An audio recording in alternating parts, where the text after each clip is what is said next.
Assalamualaikum warahmatullahi wabarakatuh. Nama saya Alvin Andrian dari kelas 4A D4 Teknik Elektronika. Saya akan menjelaskan tentang perawatan motor dan generator. Dimulai dari yang pertama yaitu mesin listrik. Terdapat dua jenis mesin listrik. Yang pertama yaitu mesin listrik statis dan yang kedua mesin listrik dinamis. Dan pada kesempatan kali ini kita akan berfokus kepada mesin listrik dinamis, di mana itu menjelaskan tentang motor dan generator. Berikutnya kita akan masuk kepada konstruksi motor dan generator. Yang pertama kita lihat pada gambar yang di kiri, itu adalah gambar dari konstruksi motor, di mana bagian utamanya itu ada dua, yaitu stator dan rotor. Rotor pada motor berfungsi sebagai alat yang bergerak, sebagai pembangkit gaya gerak listrik, sedangkan stator adalah bagian yang diam pada motor.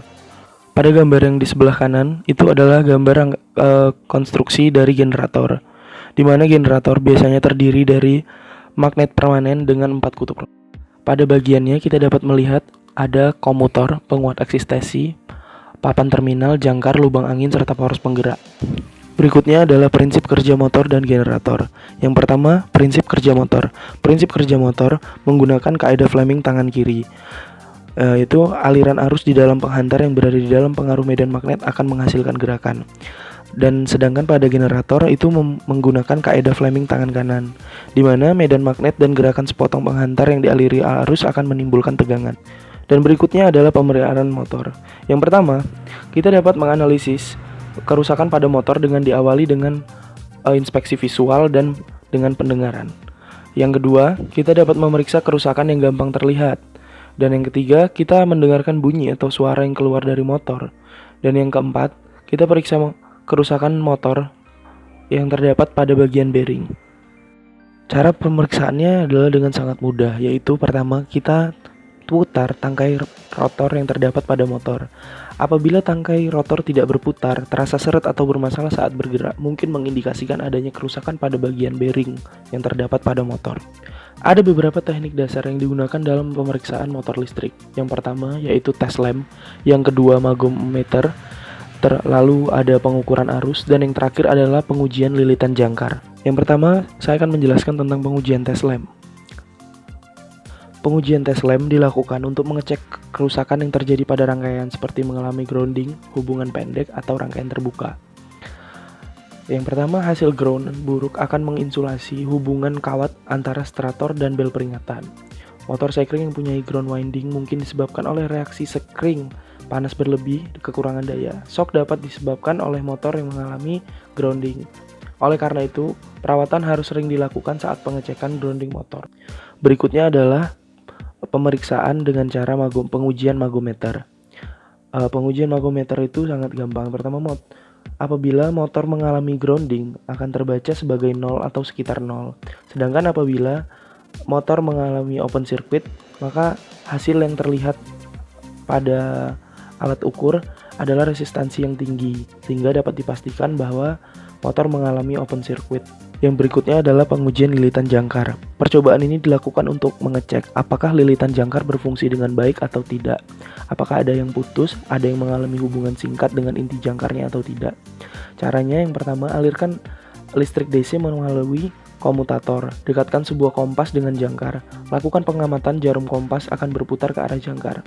Hal ini membuktikan adanya medan elektromagnetik pada jangkar. Artinya lilitan jangkar berfungsi dengan baik. Tetapi jika jarum kompas diam atau tidak bereaksi, artinya terjadi elektromagnet karena belitan putus atau hubungan singkat ke inti jangkar. Berikutnya, kita masuk kepada pemeliharaan generator.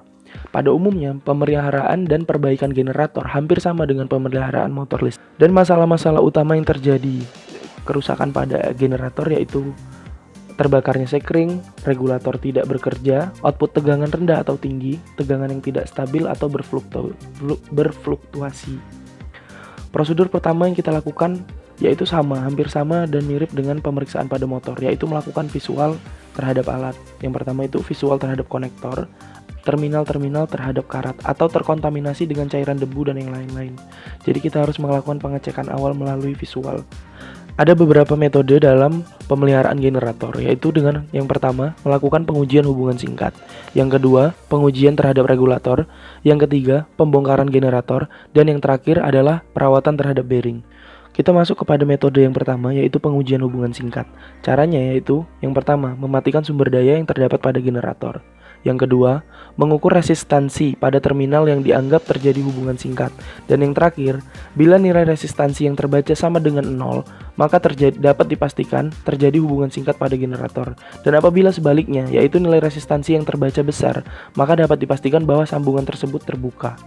Lalu metode yang kedua yaitu pembongkaran dan pemeriksaan generator.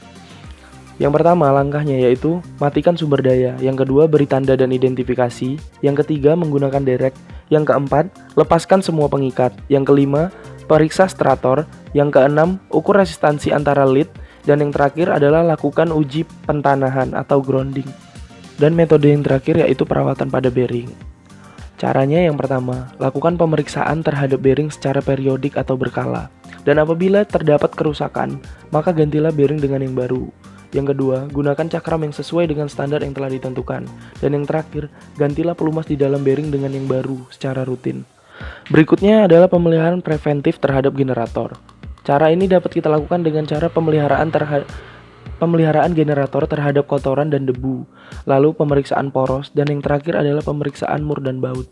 Cara ini dapat menghemat serta dapat mempertahankan keandalan alat dalam industri, sehingga akan lebih lama dalam penggunaan dan serta masa pakainya.